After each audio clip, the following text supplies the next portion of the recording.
Visual University, el podcast de fotografía profesional donde hablamos de creatividad, inspiración, arte y monetización.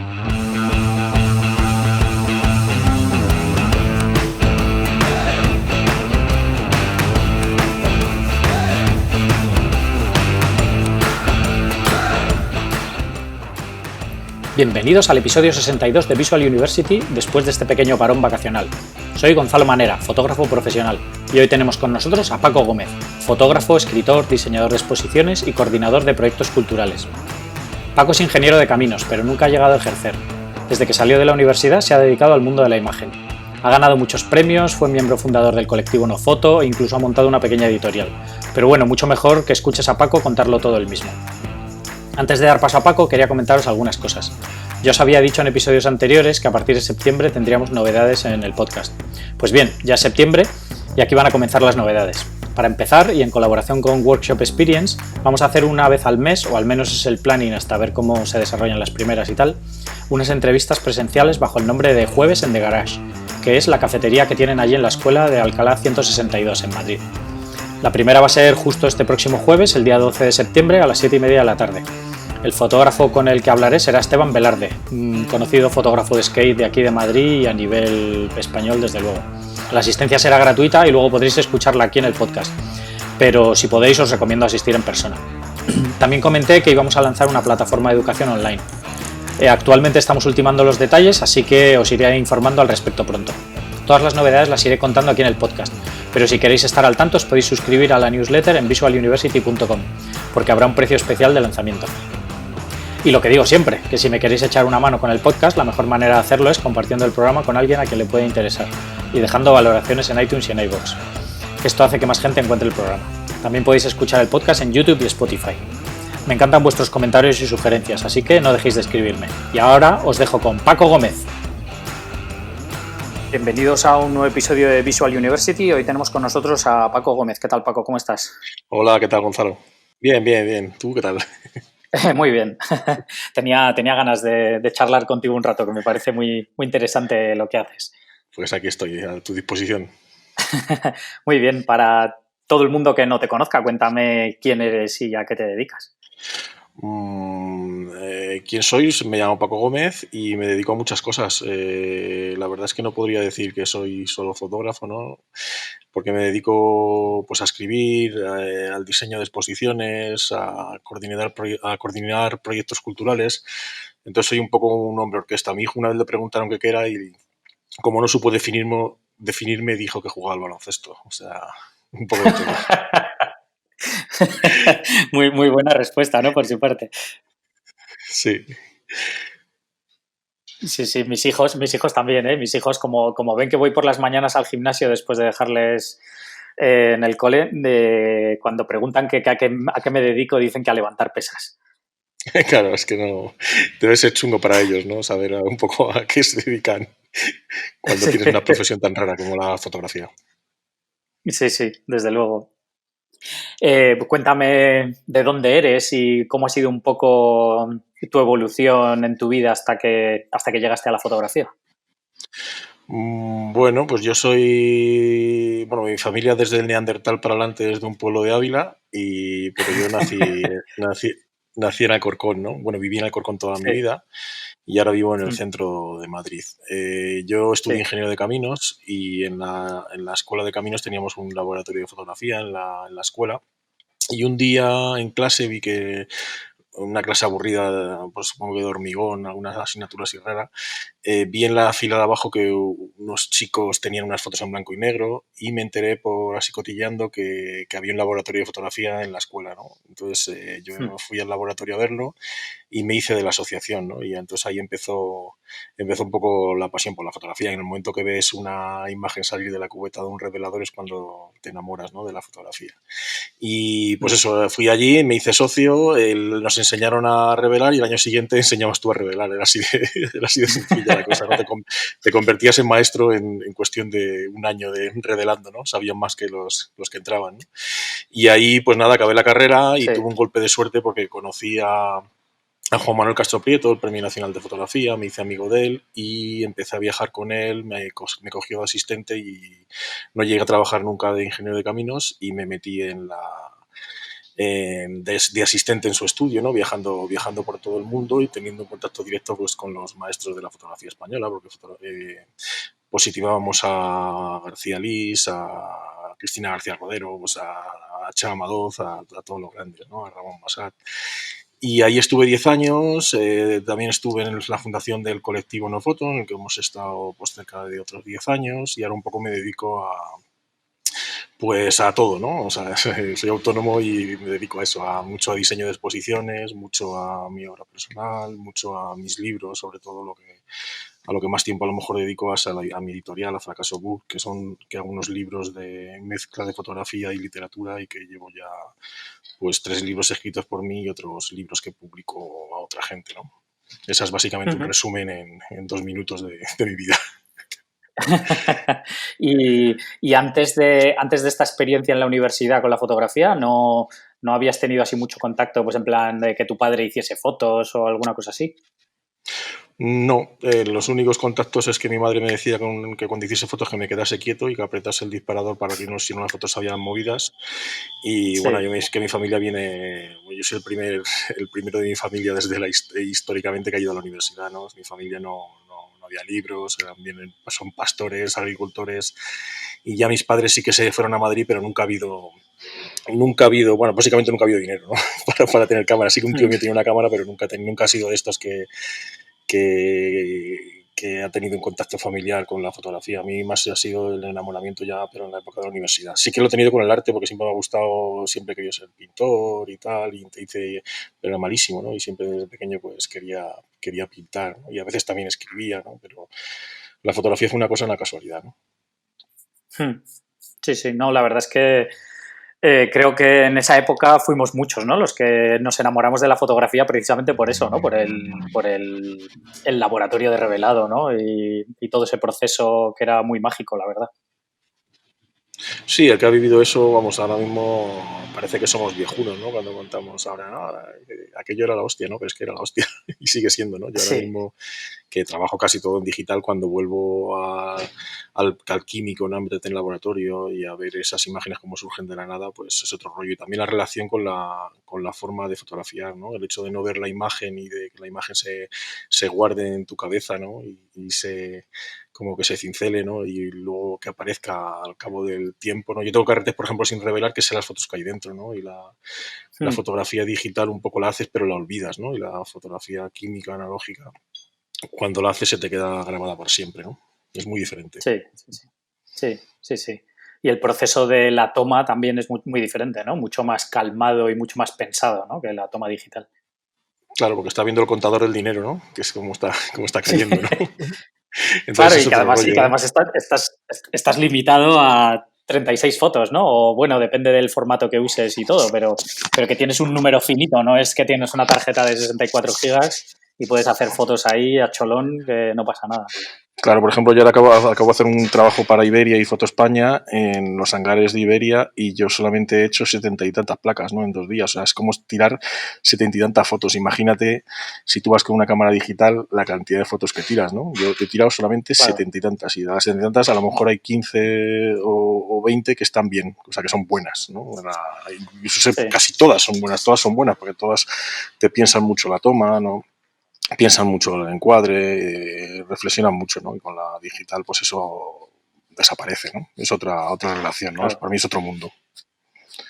claro. Y sigues haciendo muchas cosas en analógico entonces. Yo es que en realidad trabajo poco de fotógrafo, ¿no? Trabajo cuando Sí, me pagan, básicamente, ¿no? O cuando tengo un proyecto que sí. yo tengo en el que la fotografía es una de las patas, ¿no? Pero no soy un fotógrafo de estos que está haciendo un trabajo a largo plazo sobre un tema, ¿no? No lo fui en su día, ¿no? Pero ahora no. Ahora la fotografía lo utilizo un poco para conseguir imágenes que antes ya has imaginado, ¿no?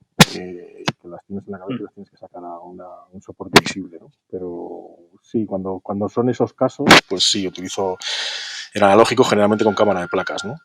Y Sí, cuando es para un trabajo para otra persona, pues normalmente se utiliza el digital porque también es verdad que tiene muchas ventajas, ¿no? O sea, haces un trabajo en digital, lo ejecutas rapidísimo, no sé, y a coste casi cero, ¿no? Tiene muchas ventajas, la verdad. claro. Sí, sí, para trabajar desde luego es innegable, ¿no? Que que la inmediatez y la seguridad que te da, ¿no? De que haces la foto y la puedes ver y analizar si está a foco, si el encuadre está bien, si la luz está bien y tocar cosas sobre la marcha que yo me acuerdo cuando empecé a trabajar Sí, con sobre todo diapositivas. Sí.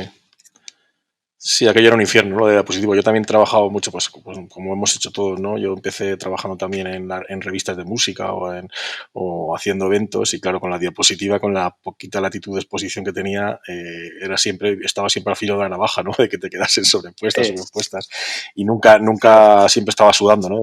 Saldrá bien el trabajo. Ahora eso no pasa, ¿no? Ahora puedes hacer fotografías con una cantidad de luz casi nula, ¿no? Puedes estar en casi oscuras, hacer fotografías con las sensibilidades que tienen las nuevas cámaras y eso la verdad es que tiene muchas ventajas, ¿no? Lo bueno que los que venimos del otro mundo, ¿no? Pues tenemos y entendemos cómo se capta la luz y cómo pasaba antes con los carretes, que pues había carretes de alta sensibilidad, pero ya a lo mejor tenías cargado un carrete y no podías quitarlo, ¿no? O sea, yo creo que tenemos más capacidad de solucionar situaciones extremas, ¿no? Porque las hemos vivido, ¿no? O sea, siempre el que ha estado en la guerra, pues tiene más posibilidades de sobrevivir, ¿no? En un ataque nuclear. Claro, sí, desde luego. Pues nada, y cuéntame cómo fue, o sea, estuviste todos estos años de asistente y durante ese tiempo hacías fotos tú también o simplemente trabajabas allí de asistente y ya está.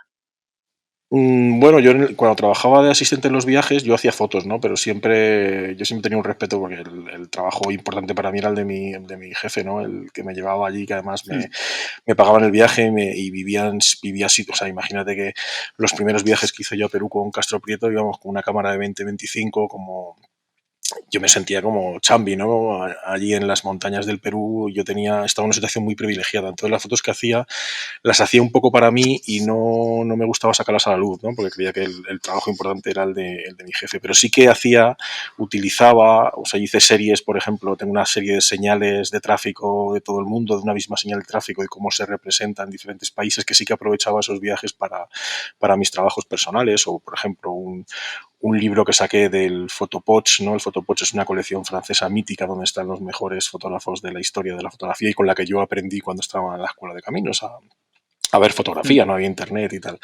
Y entonces sí que utilicé fotos de esos viajes, por ejemplo, para hacerme un photopost yo, ¿no? Y entrar así por la puerta grande de la historia de la fotografía, pero de forma plagiando un supuesto número de esa colección, ¿no? O sea que algunas cosas sí que las he utilizado en los viajes para mis trabajos personales. Y en esa época en la que trabajaba, pues por ejemplo, mi trabajo de los modeling, que a lo mejor es el por el que más se me conoce, yo la investigación la hice a la vez que trabajaba en el laboratorio. Me acuerdo que a veces incluso que estaba en principio de internet, yo investigaba cosas en internet entre los 2 minutos en los que Juanma movía la cubeta para que saliese la imagen del revelador. En esos 2 minutos ahí me daba tiempo a salir del laboratorio, mirar el ordenador e investigar cosas, ¿no? Porque estaba absolutamente obsesionado. Sí, cuéntame la historia de los modeling y cuenta un poco en qué consiste para todo el mundo que no lo conozca. Bueno, ya casi todo el mundo lo conoce y si no lo conoce deberían conocerlo, no porque lo haya escrito yo, no, sino porque es una historia fascinante, ¿no? Resumiendo, yo me encontré unos documentos cuando estaba trabajando con Castro Prieto, unos documentos en la basura, unas fotografías que eran fotografías pues que pertenecían a un lenguaje fotográfico porque había contactos, había placas de 20-25, había contactos de medio formato, copias hechas a mano, fotografía de todas las épocas, ¿no? De una gente muy extraña. Con esas fotografías hice una investigación que duró varios años. En principio iba a ser un documental y al final acabó siendo un libro en el que relato toda la investigación para sacar adelante la vida de esos personajes, ¿no? Que eran unos personajes, una familia americana de artistas que estaban obsesionados con la fama y que la fama les ha llegado un poco después de muertos, ¿no? La poca fama que les ha llegado ha sido por la investigación, ¿no? Entonces esto se ha convertido en el libro que hice, que me lo autoedité, que es un libro que mezcla literatura y fotografía, pues me lo autoedité y lo autodistribuyo y ha vendido cerca de 7.000 ejemplares y se sigue vendiendo, ¿no? Es un libro que aprovecho para decir que el que no lo conozca que lo debería comprar o en una tienda, en una librería molona o en fracasobooks.com, que es la web que yo gestiono, ¿no? De mi editorial. Sí. Ese es un resumen rápido, no sé qué el tiempo que tenemos. Sí, bueno, tenemos tiempo de sobra, o sea que me puedes Vale. contar más detalle. ¿Cómo encontraste todo eso? ¿Ibas por la calle y de repente viste eso ahí en un container o cómo fue eso?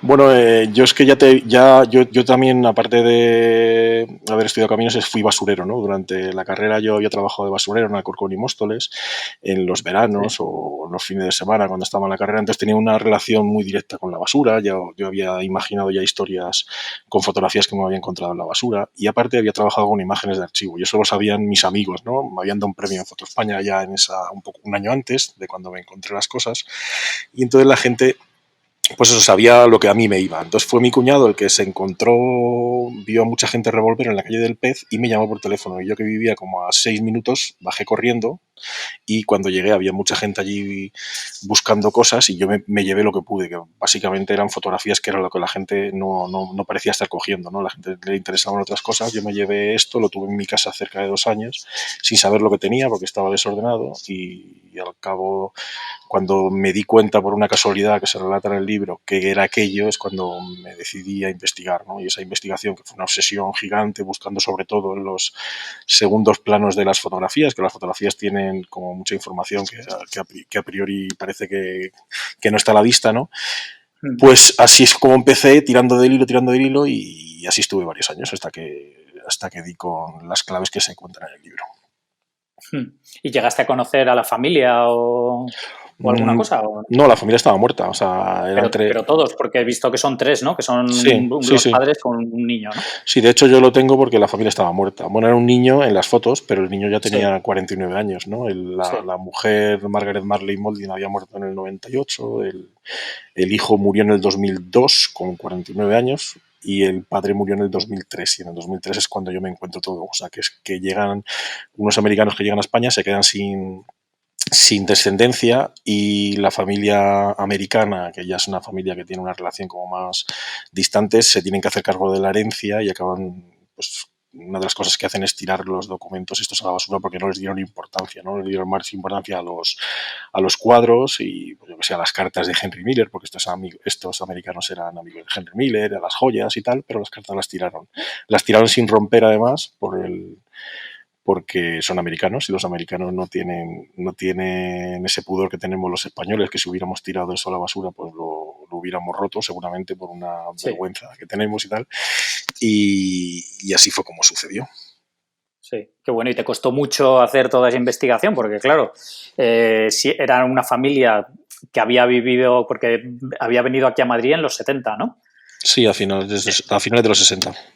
Entonces, realmente en Internet tampoco habría mucha información sobre ellos, ¿no? Puesto que era todo pre-Internet, digamos. Había poca, pero ya había un artículo que había salido después yo de encontrarme, donde se hablaba de que se estaba buscando un mecenas, o sea, porque había unas personas que, claro, esos cuadros estaban, la familia americana había dejado esos cuadros de la mujer que era pintora en una casa de Madrid, y entonces salió un artículo ya en la prensa en el país que es lo único que encontré así tal. Pero bueno, mi investigación básicamente no fue por internet, fue buscando por el barrio, preguntando a la gente, ¿no? Tirando un poco de hilo porque mucha gente les conocía, ¿no? Y sabían un Claro. poco de sus excentricidades. Y eso fue un poco porque empezamos a hacer entrevistas con un amigo mío, empezamos a hacer entrevistas de vídeo y esas entrevistas de vídeo son las que son el cuerpo un poco del libro, ¿no? Hmm. Qué bueno. La verdad es que es un proyecto súper interesante y súper curioso, ¿no? Sí. Y haberte encontrado además, o sea, que ellos eran muy curiosos, ¿no? Que no sé si te encuentras las fotos de cualquiera, ¿no? De sus vacaciones y tal, que era Claro, una familia lo súper curioso es especial. que esta gente estaba obsesionada con la fama y entonces había registrado toda su vida para un futuro, ¿no? Y, Sí. y además habían tenido un contacto muy fuerte con el arte, porque yo había estudiado arte en Carolina del Norte y habían tenido un contacto con la fotografía también, ¿no? Y con artistas de Hollywood, ¿no? Ya te digo que eran amigos de Henry Miller y amigos de intelectuales de la época, ¿no? Entonces era una gente muy extraña en un país como España, ¿no? Que llegaron ahí al final del franquismo y pues eso, sorprendía sobre todo las fotografías tan raras que eran porque salían gente semidesnuda y sobre todo la calidad que tenían, ¿no? Hmm. Fotográfica. Sí. ¿Y averiguaste quién era el autor de las fotos? ¿Eran ellos mismos que se las hacían entre ellos o tenían un fotógrafo? ¿Cómo? Básicamente eran ellos mismos que se fotografiaban entre ellos, pero Sí. también había fotógrafos, ¿no? Y fotógrafos que intenté dar con ellos, algunos ya estaban muertos, ¿no? Pero había mucha cantidad de fotografías. Pero vamos, el gran porcentaje eran estudios fotográficos que se hacían ellos para los cuadros de la madre, ¿no? Entonces eran fotos que hacían ellos en casa. Tenían su cámara y tal, y hacían eso en casa. Lo que no creo que hacían es revelar en su casa, ¿no? Siempre tenían alguien que se las positivaba. Qué bueno. ¿Y cuánto tiempo te llevó entonces en total todo este proyecto desde que te lo encuentras hasta que terminas el libro?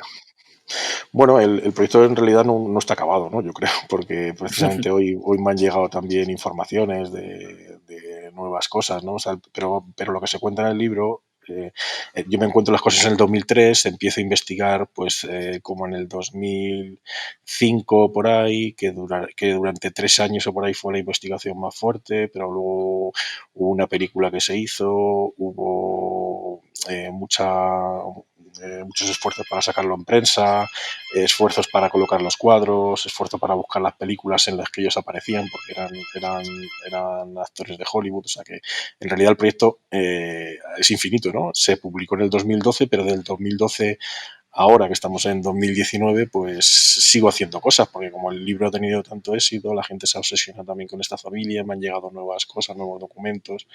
La casa donde viven ellos en la calle del Pez ha entrado en ruinas, la están reformando, o sea que es un proyecto un poco, yo creo, un proyecto infinito. Claro. Qué bueno. Y todo esto lo hiciste, entonces, has comentado, mientras estabas trabajando en el estudio, Bueno, así de empezó, Castro. sí. Sí, sí, Sí. así empezó. Cuando estaba estudiando en el estudio de Castro me lo encontré y las investigaciones primeras pues eran durante la época en la que estaba trabajando con Castro Prieto, sí. Uh-huh. Y después de cuando terminaste trabajando con él, ¿qué fue lo que hiciste? Pues cuando acabé de trabajar lo que hice es, me hice autónomo, ¿no? Y empecé acababa de nacer el colectivo No Foto, pues cogimos un local en Madrid y un poco pues un local que era una especie de coworking, ¿no? En el que todos trabajábamos por nuestra cuenta, pero aparte trabajábamos para el colectivo, que en ese momento tenía bastante trabajo, teníamos cierta influencia en la fotografía y nos llamaban y tal, y entonces ahí pues trabajaba de eso, ¿no? De lo que saliese buscándote la vida de fotógrafo, ¿no? Que es lo que siempre había querido ser desde que acabó la carrera, y así llevo desde el 2007 pues trabajando por mi cuenta y para gente que pide mis servicios. Claro. Y cuéntame cómo te encontraste. O sea, ¿el colectivo ya estaba formado cuando tú llegaste? No, el colectivo nació un poco de unos encuentros que hacíamos cuando empezó el mundo digital. Hacíamos unos encuentros que se inventó Juan Balbuena, que se llamaban Proyecta, que eran unos billares que había en Gran Vía, donde hacíamos como una selección de 5 personas que enseñaban sus trabajos en proyecciones de vídeo de 4 o 5 minutos, ¿sabes? Uh-huh. Entonces eso lo llamaba Proyecto, tenía como una programación, era una vez al mes o sea, se hacían 6 al año, y de ese germen de gente que pasó por allí, que además nos planteamos que no se podía repetir, o sea, que para conocer gente nueva, de todo ese germen de gente que pasó por allí, pues fundamos el colectivo No Foto en el año 2007, creo que fue ya, no, perdón, 2004 o 2005, no me acuerdo. Uh-huh. Pero salió de esa gente de Proyecta, de las proyecciones, y ahí Sí. estábamos pues mucha gente de la generación que ahora son fotógrafos entre 40 y 50 años, por ejemplo, pues ahí salieron de Proyecta, y que luego se metieron en una foto Blank Paper, ¿no? Porque Blank Paper y una foto pues estábamos ahí estuvimos en la fundación todos juntos, ¿no? Uh-huh. ¿Y con qué objetivo creasteis No Foto? ¿Cuál era la idea detrás del colectivo? Pues la idea era que veíamos que todos individualmente teníamos algo que aportar, ¿no? Y cuando nos juntábamos, pues podíamos hacer, o sea, lo que no sabía hacer uno lo podía hacer el otro, ¿no? Y que la unión hace la fuerza, ¿no? Y así fue, ¿no? Que si de repente sumábamos las habilidades de cada uno en un colectivo, pues la cosa funcionaría mejor, ¿no? Y así nació, ¿no? Un poco para generar proyectos colectivos y para difundir un poco los proyectos individuales de cada uno. Generar una Claro. estructura para eso, vamos. Sí. Y los ¿Y todos los fotógrafos sois más o menos del mismo estilo o hay fotógrafos de todo tipo de disciplinas o No, no, cómo? no. Precisamente a mí lo que más me interesaba era eso, ¿no? Que cada uno tenía. No nos parecíamos casi ninguno, ¿no? O sea, a lo mejor podíamos encontrar Sí. parecidos entre dos o tres, pero cada uno tenía estilos muy, muy diferentes, ¿no? Hmm. Y otra cosa que también nos caracterizaba a lo mejor era que no solo éramos fotógrafos, ¿no? Que mezclábamos con vídeo, mezclábamos con fotografía o con instalación, o que éramos un poco. Y otra cosa que nos caracterizaba es que siempre llegábamos tarde a la noticia, ¿no? Cuando la noticia se producía, nosotros siempre hacíamos los trabajos reflexionando cuando ya había pasado, ¿no? Sí, sí, sí, o sea que le dabais otro enfoque diferente, ¿no? Sí, sí, a lo mejor ahora ya se hace más, ¿no? Pero en ese momento, pues no se hacía tanto, ¿no? Claro, sí, sí. ¿Y qué tal empezó a funcionar todo esto del colectivo? O sea, Sí. ¿realmente os servía para esto que comentas o fue un poco un proceso de hasta que os Sí, encajasteis todos y... durante un tiempo estuvo bien, ¿no? Porque además yo creo que lo más importante es que teníamos un local, ¿no? Un local donde trabajar, donde todos los que estaban alrededor tuyo estaban también trabajando en lo tuyo y podías compartir cosas, ¿no? Y teníamos una estructura, teníamos gente que trabajaba para nosotros, teníamos gente que trabajaba a nivel técnico con nosotros, gente que trabajaba a nivel de promoción, y que nos hacía con llegar a sitios en los que por sí solo no podíamos llegar, ¿no? Y, pues a campañas de publicidad o a hacer exposiciones para itinerantes por el mundo con un ministerio, tal. Sobre todo era eso, ¿no? Era el unir fuerzas, donde uno no solo no llega, de repente al juntarnos 10, 15 personas, pues podíamos llegar a eso, ¿sabes? Claro, Ujú. sí, sí, suena interesante, la verdad. Sí, lo que pasa es que ya con el Y tiempo, pues claro, se repiten formas de hacer y tal, y ya un poco, pues, esa fórmula empieza a pasar de moda porque llegan otras cosas, ¿no? Pero bueno, durante un tiempo sí funcionó, yo creo. ¿Y actualmente seguís funcionando de la misma manera o le habéis dado otro enfoque o cómo? No, hace un año más o menos el colectivo de los 13 o por ahí que éramos, nos fuimos de golpe 10 porque ya entendíamos que la fórmula se había agotado, pero hubo 4 personas que siguen estando en el colectivo.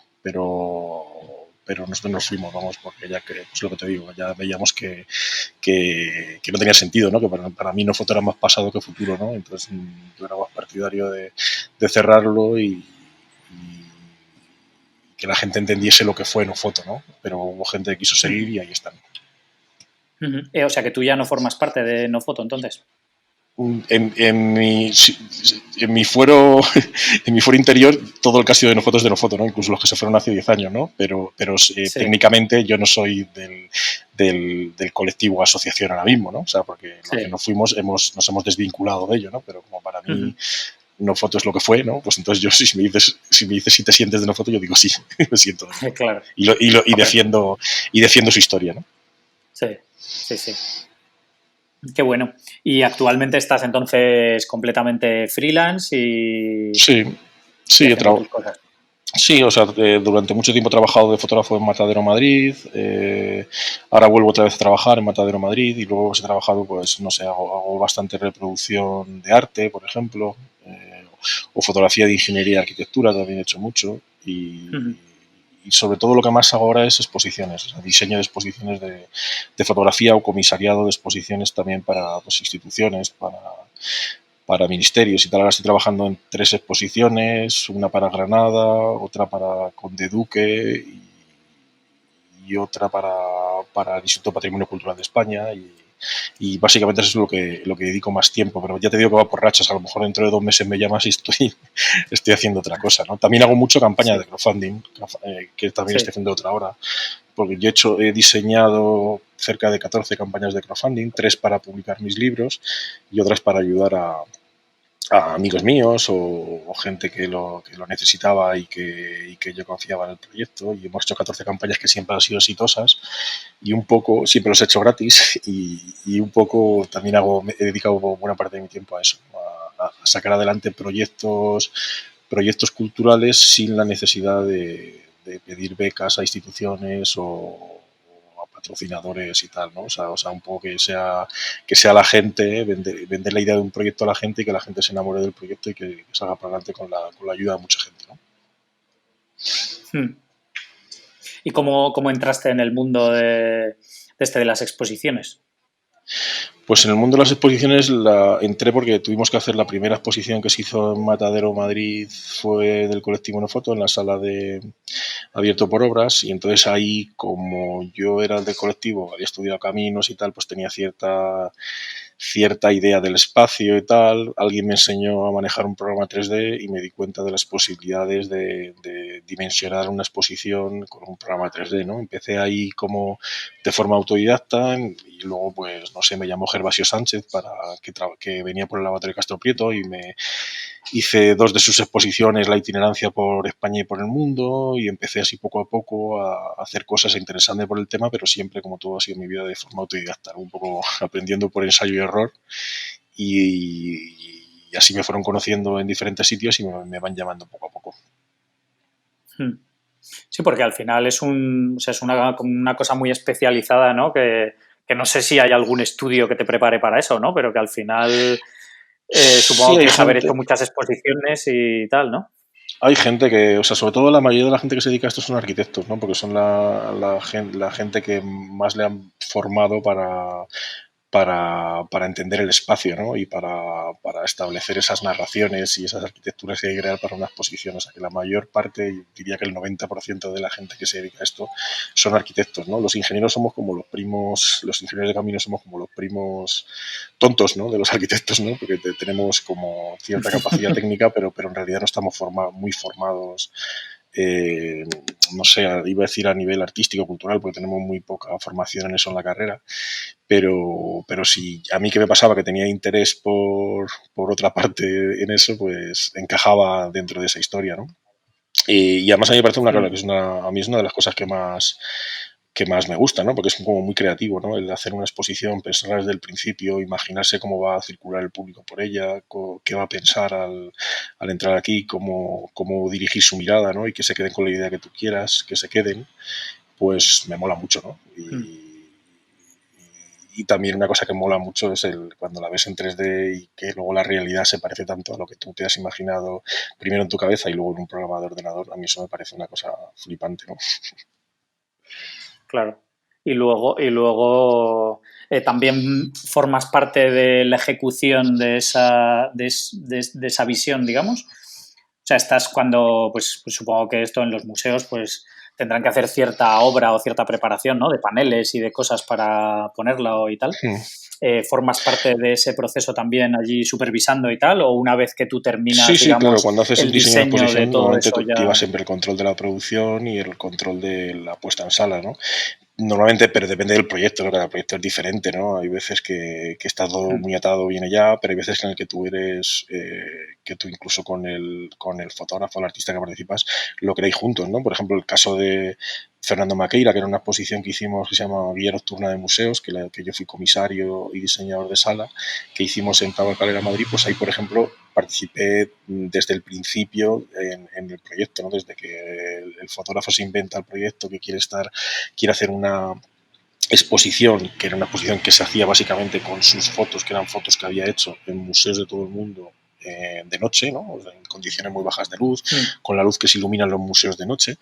Quería representar eso mismo en sala, ¿no? Entonces eso fue pues, una exposición muy creativa porque tuvimos que inventarnos cómo hacer esa atmósfera de baja luz que representaba la misma atmósfera que se veía en las fotos, ¿no? Y entonces ahí, por ejemplo, sí que fue desde el principio, ¿no? Desde ahí intervine en todas las fases del proyecto, porque incluso en el dimensionamiento de las fotos, ¿no? Que a veces tú solo tienes que colocar unas fotos que ya están dimensionadas, pero en este caso no, en este caso se decidían los tamaños de las fotos y un montón de cosas, ¿no? Pues en esos casos sí, pero hay otras que te digo que no, que otras tus manos están muy atadas, ¿no? Pues nada, y actualmente, aparte de todo esto de las exposiciones, también sigues haciendo fotos, entonces.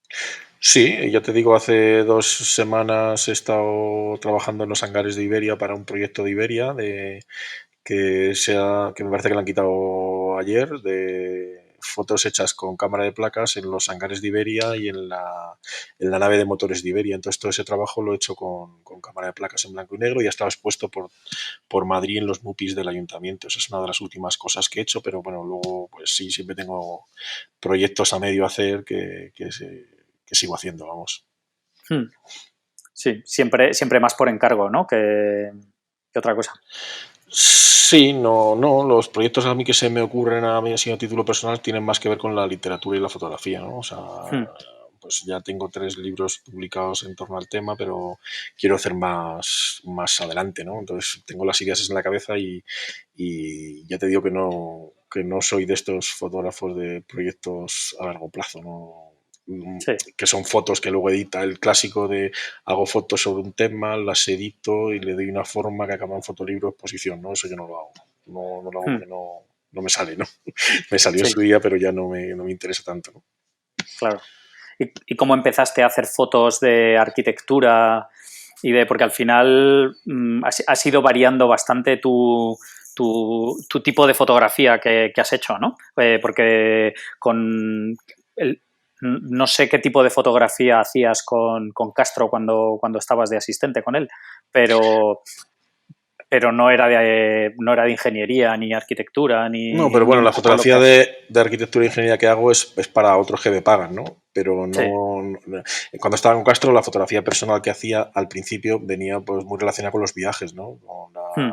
Con los fotógrafos de Magnum o algo así, ¿no? Te podría decir, ¿no? Que es con lo que hice el Photopods. Pero ya trabajando con Castro, pues me metí más en a lo mejor una fotografía de autor relacionada con la ficción, ¿no? Que hice la serie sobre Kafka, que estuvo expuesta en Foto España, o la serie de La República No Fotos, que también eran con una especie de fotografía de ciencia ficción, ¿no? Siempre me interesa un poco eso, ¿no? Más la fotografía cuando tiene una historia detrás, ¿no? Una historia que está muy relacionada con la literatura, ¿no? Eso lo hice en esa época y ahora es una cosa que también de repente sigo haciendo, ¿no? Pero que ya te digo, sin plantearme cosas con un principio y un fin y que acaben en un formato, ¿no? Eso no es lo que un poco lo diferencia. Como en la arquitectura y en la ingeniería las fotos empecé pues porque amigos míos de la carrera que eran ingenieros me empezaron a llamar para las empresas donde trabajaban para hacer fotos, ¿no? Y entonces, sobre todo, empecé a hacer fotos de puentes, pasarelas, presas y tal, una vez acabadas, ¿no? Como si fueran, cómo representar un puente de la mejor forma posible una vez que se ha acabado, ¿no? Y que se parezca más al proyecto original, porque luego ya se llena de pintadas, el puente empieza a sufrir deterioro por su uso, ¿no? Pero al principio nada más acabado, pues eso lo he hecho mucho, ¿no? Y he hecho varios libros para empresas o para Adif sobre puentes de ferrocarril y eso sigo haciendo. Lo que pasa es que como llegó la crisis y se dejaron de hacer puentes en España, pues desde hace 4 o 5 años pues prácticamente no hago, ¿no? Y la arquitectura llega un poco por la ingeniería, ¿no? Porque también pues amigos arquitectos me fueron llamando para hacer fotografías de arquitectura, pero claro, la arquitectura con la crisis pasó lo mismo, ¿no? Que dejaron de hacerse edificios, dejaron de hacerse instalaciones y los arquitectos pasaron a ser decoradores, ¿no? O rehabilitadores de fincas, ¿no? Entonces eso ha venido un poco menos, ¿no? Pero bueno, sigo haciéndolo. Claro. ¿Y el tema de las reproducciones de arte? Pues porque a los fotógrafos siempre, si tienes cierto nivel técnico, acabas haciendo reproducción de arte, que básicamente lo que tienes que hacer es ser metódico y representar la obra de arte lo mejor posible y con calidad, ¿no? Entonces eso, pues empecé, no me acuerdo cómo, ahora mismo, pero empecé haciéndolo y bueno, hemos trabajado con el Thyssen, a veces con Ivory Press, he trabajado mucho haciendo reproducción de arte, con artistas como Mateo Maté, con la Comunidad de Madrid, pues no sé, tienen como varios fotógrafos dentro de su agenda, ¿no? Y como tienen que ir variando para no dárselo todo al mismo, pues a veces te toca a ti, ¿no? Sí. Me toca a mí hacerlo, ¿no? Claro, y la manera de entrar en todo esto, supongo que es una vez que has hecho un trabajo y se han quedado contentos, ¿no? Pues tampoco hay tantas posibilidades de clientes, ¿no? Supongo, porque tienes unos cuantos museos y... No, hay museos, galerías y tal. Lo que pasa es que normalmente también el arte, los artistas que también saben un poco de esto, pues intentan fotografía de sus propias obras, ¿no? Pero hay cosas así como, pues eso, museos o instituciones que necesitan para su promoción o para hacer catálogos, necesitan fotografías en la que no solo es técnicamente cómo se resuelve, cómo se ilumina esa pieza de arte, que es muy diferente a hacer una escultura, una instalación o un cuadro, ¿no? Pero necesitan también que se entiendan de una sola toma en 2 dimensiones como la mejor forma de ver esa pieza, ¿no? Representada en un... A mí es una cosa que a mí me interesa, ¿no? Como una vez que entiendes la pieza, cuál es el mejor punto de vista para fotografiarla, ¿no? Claro. Y actualmente haces búsqueda activa de todos estos clientes, porque al final tienes muchos frentes abiertos, ¿no? La fotografía de ingeniería por un lado, Sí, la la verdad de es que piezas por otro, la de... publicidad no hago, solo hice en su día, pero no, porque cuando no tengo trabajo me viene bien porque hago las cosas que me gustan, ¿no? Claro. Entonces, más o menos con lo que me va llegando, pues puedo ir saliendo para adelante, ¿no? No he tenido, sí que lo tuve en su día la necesidad de buscar clientes, pero ahora mismo no los busco, la verdad. Más o menos llegan a mí a un flujo más o menos que puedo Que puedes gestionar. gestionar, claro. Claro. Y cuéntame cómo... Bueno, ya has comentado un poco, ¿no? Pero cuéntame un poco la historia detrás de Fracaso Books y bueno, es otro frente más que tienes, ¿no? Sí, la verdad es que es otro frente, ¿no? Fracaso Bus, pues Fracaso Bus nació porque cuando yo me fui a hacer el libro de los Molding, cuando fui a hacérmelo, venía el principio del libro, venía por una editorial que me había propuesto hacer el libro, una editorial que me dio un adelanto de dinero y todo, pero fueron pasando los meses, los años y tal, y yo vi que esta editorial pues no sé si no estaba interesado en el producto o no le dedicaba el tiempo suficiente, y entonces en un momento dado yo decido hacérmelo por mi cuenta, ¿no? Porque yo hacía libros para otra gente, ¿no? O sea, ayudaba a hacer libros, a gestionar las imprentas, a maquetarlo, a lo que fuese, ¿no? Y lo hacía sabía cómo hacerlo, ¿no? Entonces creía que no necesitaba una editorial para hacer el libro de los Molding, pero sí necesitaba dinero, ¿no? Entonces ahí me metí en el crowdfunding y por eso me convertí un poco en un especialista de crowdfunding por hacer esa primera campaña de los Molding. Y aparte, para sacar el libro de los Molding, yo vi que para autodistribuirlo y tal, tenía que meterlo dentro de una editorial. Pero como no tenía editorial, lo que hice es inventarme una editorial que en principio solo iba a tener un libro, que era el de los Molding, ¿no? Lo que pasa es que cuando tuvo tanto éxito, yo empecé a recuperar proyectos fotográficos del pasado míos y para seguir haciendo libros, porque creía que era una forma en la que me sentía a gusto, ¿no? Tal, y necesitaba una editorial para seguir publicándolo, ¿no? Lo que pasó es que luego ya empecé a publicar libros para otros, ¿no? Hace poco he publicado el libro de 100 ojetes, que es un blog de fotografía que fue bastante conocido hace 5 o 6 años. Entonces, ellos me lo propusieron y yo acepté. Entonces, me convertí en un editor clásico, ¿no? Donde yo pagaba la edición del libro y tal y gestionaba la venta, ¿no? Y le daba a esta gente unos derechos de autor, ¿no? Y ahora, pues tengo más libros que voy a publicar para otros, siempre libros que me interesan y en la que no hay mucho riesgo de perder dinero, porque a mí lo que no me gusta de esto es perder dinero. No quiero ganar, pero no quiero perder, ¿no? Claro, Entonces, sí, lo que pasa es que cuando lo haces en plan editorial clásica, ¿no? Al final estás invirtiendo ahí, porque yo he hecho un libro, por ejemplo, de fotografía también, y al final lo autopubliqué yo y todo, y al final entre el diseño, maquetación, papel y todo esto, haces una inversión gorda.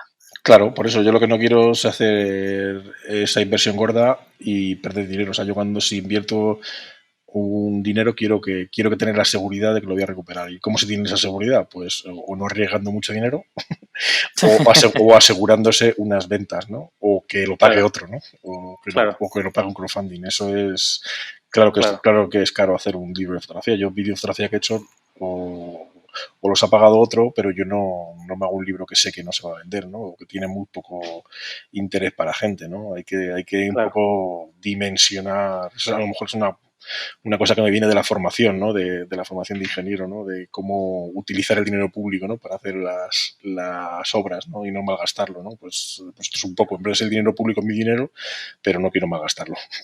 Claro.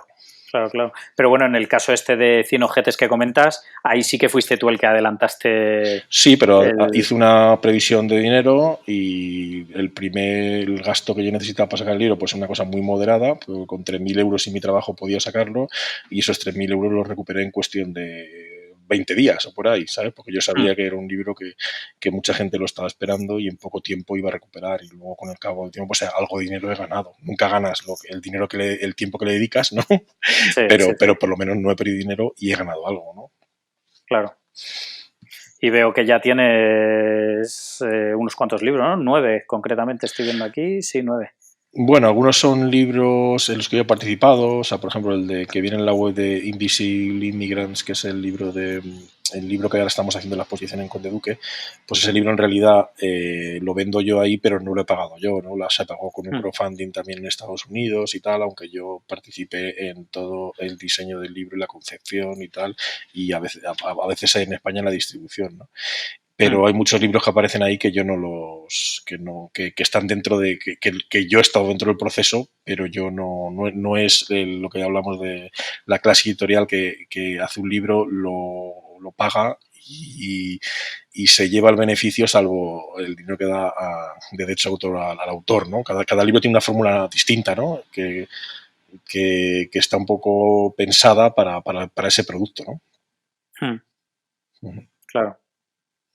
Pues nada, y ahora te lleva mucho tiempo Pues la sí, la editorial. verdad es que lleva tiempo, pero soy bastante organizado, ¿no? Sobre todo lo que más me lleva es el rollo porque yo me autodistribuyo, yo tampoco soy un poco punky en esto, ¿no? No tengo distribuidora, ¿no? O sea, yo me distribuyo los libros a mano y los tengo metidos a lo mejor en 50, 60 librerías de España, ¿no? Y la gestión de eso, pues lleva su tiempo. Lo que pasa es que yo me organizo y pues una vez cada 3 meses me comunico con esas librerías y a veces estoy 2 o 3 días trabajando de librero y distribuidor o llevando en bicicleta los libros por Madrid o mandándolos todos los días tengo que ir a correos cuando hay ventas y tal y sí lleva su tiempo, ¿no? Pero bueno, yo te digo, como yo funciono como hombre orquesta, pues es una parte del día en la que eres editor, una parte del día en que eres escritor, una parte en que eres distribuidor, otra parte en que eres diseñador, otra parte en que eres retocador de fotos. Sí, sí, eres cada día haces 5 o 6 cosas a la vez, ¿no? Y es un Sí, poco, sí.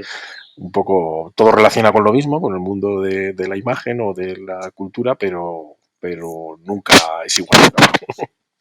Sí, sí, no, desde luego. Al final, como fotógrafo, igualmente, si solo te dedicas a hacer fotografías, no es lo mismo, ¿no? Que tienes que hablar con clientes, hacer presupuestos, hacer las fotos, retocarlas, hacerte un montón de gestiones luego de Hacienda, de mil cosas, ¿no? Que al final... Sí, pero bueno, esas las tengo todas, pero aparte de esas, las de librero, que son iguales pero en ese mundo, las de Sí, diseñador, que son iguales pero en otro mundo, pero sí, sí, sí. de fotógrafo también ahora mismo no puedes ser solo fotógrafo, ¿no? Tienes que saber de informática, tienes que saber un poco de muchas cosas, ¿no? Tienes que saber vídeo, Sí, sí. tienes que saber diseñar algo, tienes que saber hacerte un dossier. Sí, sí, son muchas cosas, desde Claro. luego. Sí, sí. Y has comentado que seguías haciendo fotos con el matadero, ¿no? ¿Qué es lo que haces con ellos? Con Matadero he estado cerca de 5 años trabajando, pues tengo un contrato de fotógrafo en el que haces pues, los eventos o las exposiciones para su publicación interna y tal. Hace 2 años dejé y ahora vuelvo a tener un contrato de un año por ahí para hacerlo. O sea, desde julio no sé, hasta diciembre por ahí estaré trabajando otra vez con ellos. La verdad es que Matadero es una cosa, no sé, me ha gustado siempre trabajar allí porque pues, no sé, tienes un contacto muy directo con el arte, con las vanguardias, ¿no? De la música o del pensamiento, ¿no? Sí. Y siempre lo bueno que tiene que ser fotógrafo es que nadie te hace ni caso, ¿no? Tú estás allí como una figura que tiene que estar porque tiene que registrarlo, pero y que estás en situaciones privilegiadas y escuchas cosas que nadie puede escuchar, ¿no? Que nadie puede ver o que no puede ver. El hecho de que te obliguen a hacer eso, pues te posiciona en un lugar que es muy bueno, ¿no? Y a mí sí me ha gustado trabajar allí, porque es un sitio, no sé, donde se cuece mucho y lo notas, ¿no? Claro. ¿Y cómo llegaste a trabajar para ellos?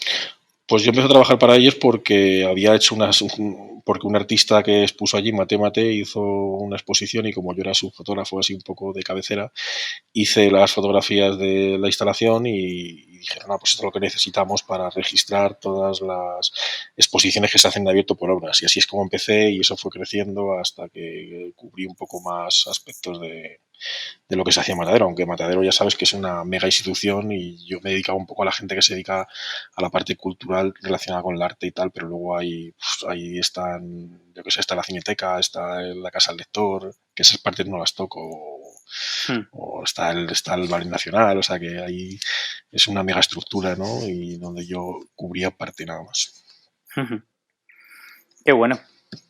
Y nada, y entonces a día de hoy pues sigues con todas estas cosas haciendo equilibrios, ¿no? Con todas ellas. Sí, un poco sobreviviendo. Ahora mismo estoy pensando qué voy a hacer el próximo día y no me acuerdo. tengo que bajar y decir, vale, ya, tengo que hacer el crowdfunding de Oriol Meñarro, no sé qué, la exposición de Zaragoza, no sé qué, y vas un poco sacando las cosas para adelante, ¿no? Claro, sí, sí. Intentando ser muy organizado, ¿no? Supongo, porque ¿qué es lo que comentas? Que o eres organizado en esta situación o pero eso no se puede, gestionar, ¿no? por eso o eres organizado o no lo eres, ¿no? Pero no puedes intentar ser organizado, ¿no? Alguien que no es organizado no puede intentar ser organizado porque no lo consigue, ¿no? Claro, es muy difícil cambiar a una persona. Sí, Las personas somos como somos. Sí, y te lleva más tiempo el pensar en la organización que en hacer las cosas en sí, ¿no? Nunca lo he evaluado, ¿no? Yo creo que lo que más tiempo pierdes es en mirar las redes sociales, ¿no? Es lo que... Sí. Y ahora que comentas lo de las redes sociales, ¿las utilizas de alguna manera para tu trabajo?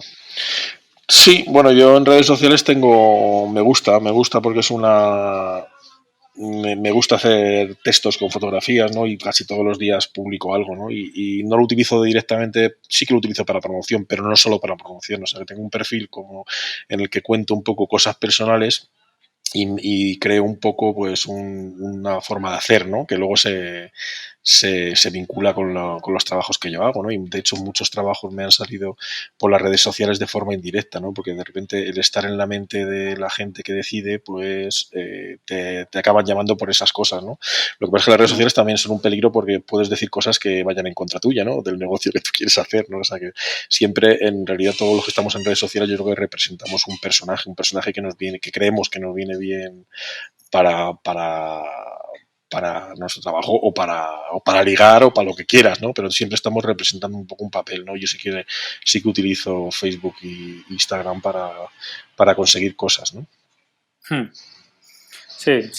Que al final estás mostrando lo que quieres que los otros vean, ¿no? También es un poco... Claro, y que te tengan en mente, pues, si tú pones esto, lo que estábamos hablando antes, si pones fotos de ingeniería y tal, y amigos tuyos, que son amigos tuyos en Facebook y que en un momento necesitan fotos, te van a llamar a ti porque te tienen en mente, porque han visto una cosa tuya que les ha gustado y te tienen en mente. También tiene la parte mala que a lo mejor lo que tú has publicado no les ha gustado, ¿no? Entonces no te van a llamar porque lo que tú te crees que está jugando a tu favor está jugando en contra tuya, o un comentario que tú has hecho que crees que está jugando a favor está jugando en contra, ¿no? Pero bueno, es una herramienta que hay ahora que desaparecerá en breve. El formato que tenemos de Facebook, Instagram, seguramente en 4 o 5 años no exista, será otra cosa, ¿no?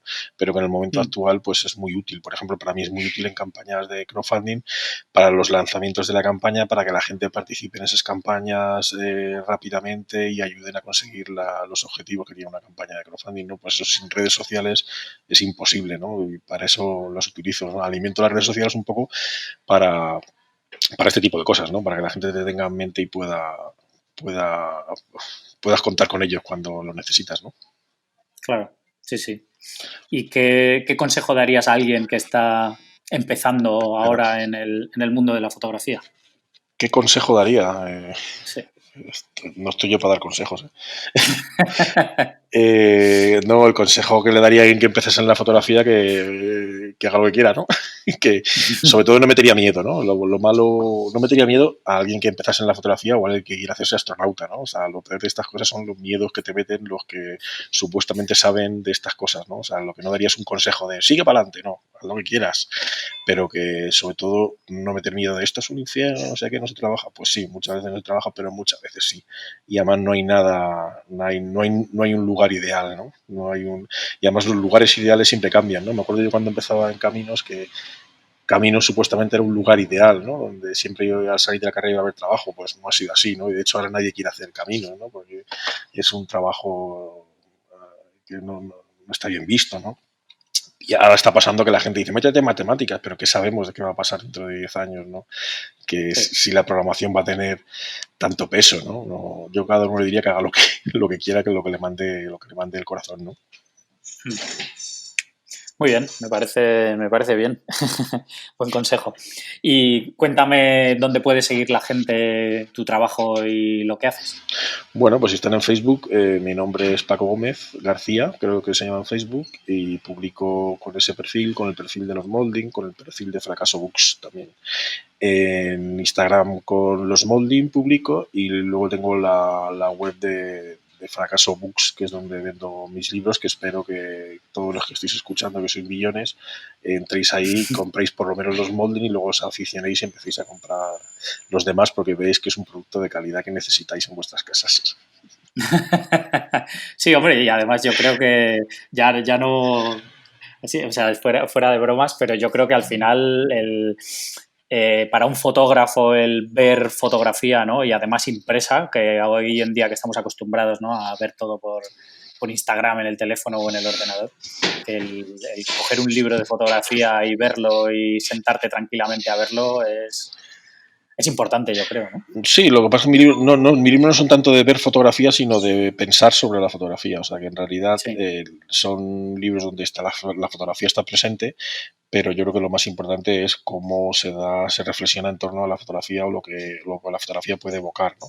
Y eso para mí sí que es importante. De todas maneras, sentarse, fotos están por todos lados, ¿no? A lo mejor a mí lo que me gusta es, no sé, yo a veces veo gente publicando en Instagram y digo, no se dan cuenta de la imagen que están dando, ¿no? O sea, o incluso los perfiles que se pone, solamente la foto con la que uno se presenta al público, ¿no? Que tú dices, joder, es que todas estas fotos dan mucha información, ¿no? Entonces mis libros hablan un poco de eso, ¿no? De la información que transmiten la fotografía, de la información que contienen las fotografías. Eso es así un poco más lo que me interesa más que enseñar fotografía, ¿no? Porque al final las fotografías son fórmulas, ¿no? Todo el que tiene el típico fotógrafo que tú reconoces por su estilo, al final está aplicando una fórmula, ¿no? Y a mí eso no me acaba de interesar, ¿no? Porque la fórmula, una vez que das con la fórmula, ya es aplicarla. Das con la fórmula de la Coca-Cola, ya haces Coca-Cola toda la vida, ¿no? Pero ya no es un trabajo creativo. Creativo fue cuando inventaste la fórmula, ¿no? Pero no el aplicarla eternamente, ¿no? Que es lo que pasa muchas veces en esto, ¿no? En la fotografía o en cualquier otra cosa, vamos. Sí. Y entonces a ti lo que te interesa es todo ese proceso, ¿no? Más que la fórmula en sí, ¿no? Sí, a mí me interesa más el proceso, aunque sea un proceso que solo vivas tú y un proceso incluso en el que fracases, ¿no? En el que estés buscando una cosa y no lo consigas, ¿no? Pero eso es lo que me interesa más que los productos finales, ¿no? Los productos finales, pues sí, hay cosas geniales por ahí, pero no sé, me interesa más...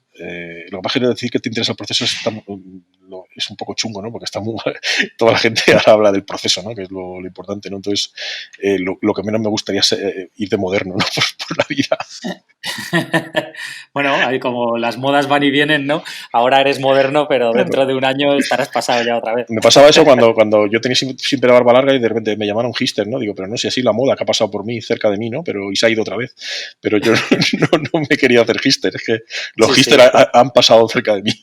Sí, en algún momento va y viene, ¿no? Claro, y te toca. Y a ti que no te interesa la moda te llega. Sí. Sí, al final tienen que buscar influencias de todos lados, ¿no? Porque... Claro. Pues nada, genial, Paco. Pues, no sé si tienes alguna cosa más que quieras contar o añadir. Pues no, nada más. Que sigáis todos bien, que escuchéis mucho este podcast y que para adelante. Muy bien, pues nada, muchísimas gracias y nada, estamos en contacto. Muchas gracias, Gonzalo. Un abrazo. Un abrazo, hasta luego. Hasta luego. Genial, esto ha sido todo por hoy. Quiero dar las gracias a todos los que hayáis escuchado hasta el final y especialmente a Paco por habernos dedicado este rato. Entrad en visualuniversity.com/62 para ver la web y redes sociales de Paco. Si os ha gustado el episodio, por favor, dejad una valoración en iTunes que me ayuda mucho a que más gente encuentre el podcast. Un saludo y hasta la próxima.